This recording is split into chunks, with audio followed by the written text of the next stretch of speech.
Hits 105.5. That was Destiny's Child with Say My Name. Good morning. Welcome to the morning show. Hope everyone is having a terrific Tuesday morning. The Talk of the Town with City Manager Andrew Bowser is proudly sponsored by Clancy's, Shelby County's oldest fast food restaurant. Nothing fancy, just fantastic food. In the studio with me, I have City Manager Andrew Bowser. Good morning, sir. How are you?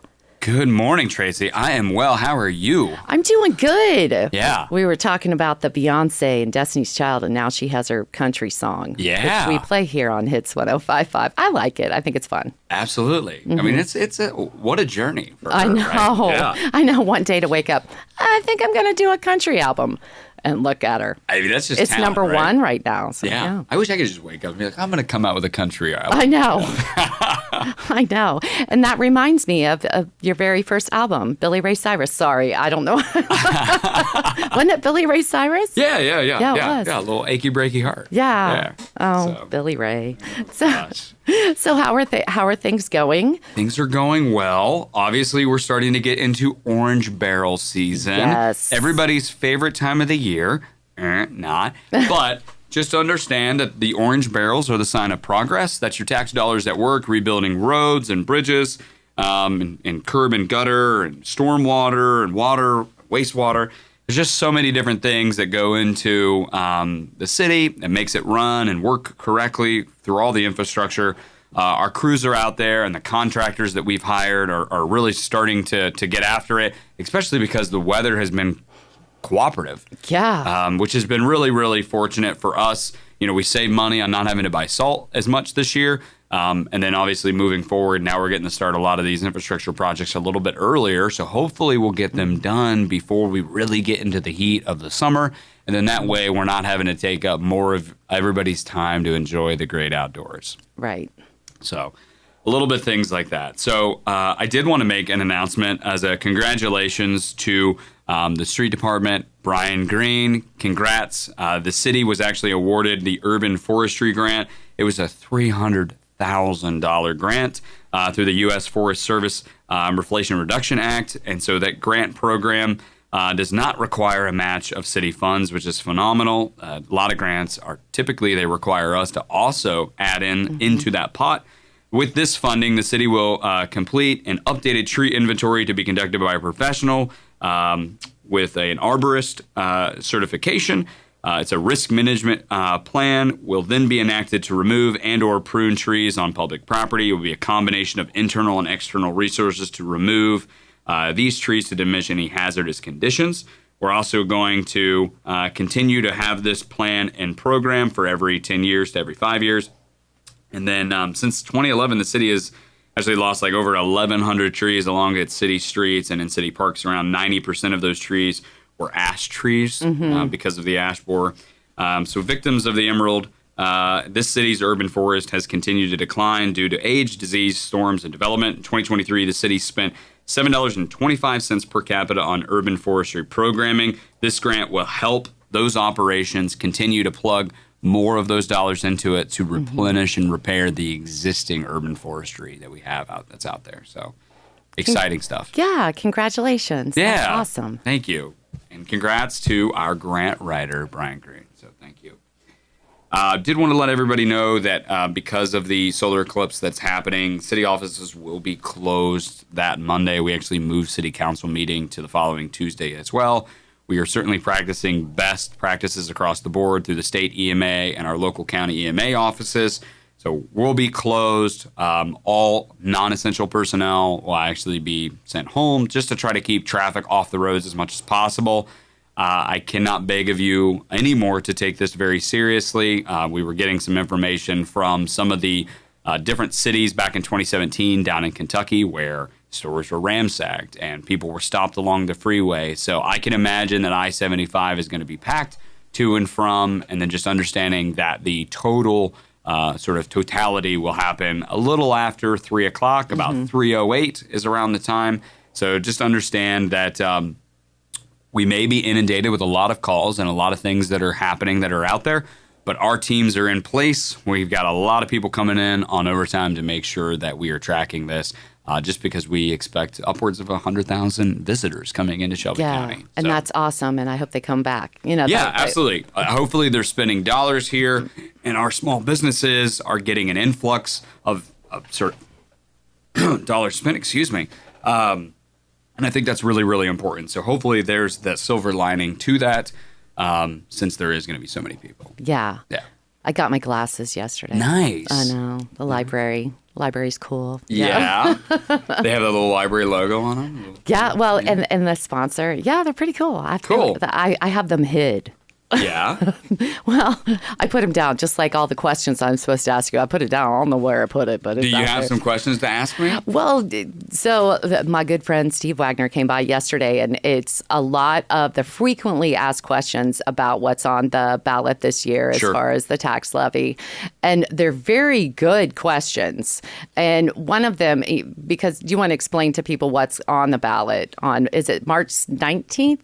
Is that when voting is? And early voting has already started. So really the levy for this year is, we have a street levy that's coming off. That's a 0.15%. So that'll be concluded at the end of this year. This new levy really encompasses that and encompasses more dollars towards street to include the existing 0.15, but also additional dollars for really personnel and projects. So really what it's targeting is police and fire personnel, right? Certainly, we've all been hit by inflation, and we know that we need more police and firefighters. And with that comes more dollars that need to be spent. And we don't really want to take that away from some of the other programming, the things that are there. So that's why we're talking through it. Then there's parks projects. We just did our parks master plan from 2023. There's things like skate park. There's a splash pad on there, a Julie Lamb amphitheater, and so many other upgrades and things that have really sort of gone to the wayside because we've tried to be as conservative as we possibly could with the tax dollars, that some things just never really came back after the Great Recession. And so this is our way of saying, hey, we really thank you for keeping taxes as low as they possibly can, but now we're moving into a new era. We know that there's projects, the lists continue to grow that we need to take on and to do. And if we do this measure now, with all the economic development that's happening now and into the future, it's going to pay a lot of dividends, and we're not going to have to go back to the voters for a very long time. And that I can personally guarantee. So with this measure, it's going to help with parks, it's going to help with streets, it's going to help with police and fire. And I think from those aspects, I think the voters, if they go out there, you're going to see a great deal of projects to happen over the course of the next 10 years and plus. And I think you'll be really enamored by how fast we can get after these, and you'll start to see a lot of these dominoes really start to fall. Yeah. Yeah, and it's exciting, all the things that could possibly happen. In the amphitheater and the Julie, that's really cool that you're utilizing that space. Yeah.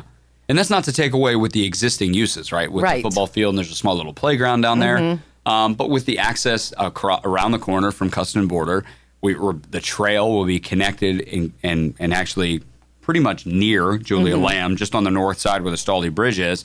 But we know that we can activate that space even more. Yeah. And there's been more and more individuals that are wanting to do like downtown concert series, like Boots in the Street and some of these other things. And for us, we think the better programming spot for that, especially to keep our downtown businesses thriving and their doors open during these types of events, is to have a specific location for some of these outdoor sort of activities like music venues. And we can keep it close to downtown within walking distance, and then the downtown can continue to flourish. Yeah. And I think it's a great idea because, like, down in Kettering, they have the phrase in the middle of a neighborhood, and it is the coolest place. And that's just, it's exciting for Sydney to grow and do all these cool things that we can do. But one of the questions that just sort of stuck out in my head as far as like a police cruiser, and they broke it down like in the year 2000 it was like only 24,000 or 44,000, and now I mean that's for them to keep us safe, they have to have a safe vehicle and all the bells and whistles, and how expensive it's expensive, but they need that's their source. And absolutely, costs have gone up just across the board, whether it's ammo and armor and our vehicles. It's certainly skyrocketed. I can't tell you the specific percentage that has increased since 2000, but it's been substantial. Exactly. We cannot really outfit an entire cruiser. It's $80,000 a pop pretty much for every cruiser that we go in there and outfit. And once it gets the computer system put in place and the lights and the sirens and the graphics and the vehicle itself. I mean, I think anybody that's out there that's in the market for a vehicle right now, you can see that sticker shock. Exactly. Yeah. Exactly. And it's also the fire department. I mean, just one of the tankers, or if it's a ladder truck, they're all different. And that's what keeps us safe. Absolutely. So they can do their job and help us. So, there's a lot more. I'm going to find that list again. Well, there's always next week, and we'll talk through it, and we'll answer some of those questions. Yeah, we'll talk through it because they were really good. I mean, there are things that I've thought of, and other people, it's the most frequently asked questions. Yeah. And you can also go to the city's website. Is there more information there as well? There is, yes. And if you go into some of the newspaper articles that have been published out, and I know there's been some brochures that have been circulating and things like that from the committee that's putting this on. So just sometimes you got to search out that information. It's very hard for us to get every single media outlet that's possible because everybody gets their news a little bit differently. Yes. Right. And that's really generationally as well. And so we're trying to push out on all faucets, but sometimes, the end user, if you want to know more information, you got to seek out some of that information and find those clickable links and read those articles and things like that and to give you a lot more information. I will also give a plug that tonight is the annual chamber dinner. I actually will be talking about all the different kinds of awesome projects that are happening within the city, kind of giving just a general update on things happening and things to come. And I think people here that are living in Sydney, you have something to brag about, and it is in a very, very exciting time, and I think we want to strike while the iron's hot. Awesome. I'll get an exclusive interview later because I'm going to be there. No, I'm kidding. My microphone in hand. No, I'm kidding. But I won't do that. But I am excited. You're going to speak. Awesome. I get to hear you again. Yay. Yes. All right. Well, thank you so much. That was City Manager Andrew Bowser with the Talk of the Town, brought to us by Clancy's, Shelby County's oldest fast food restaurant. Nothing fancy, just fantastic food. Well, I hope you have a good rest of your day, and good luck with your speech tonight. Thank you. All right, coming up next, we're going to take a short break and look at your local weather. It's Hits 105.5.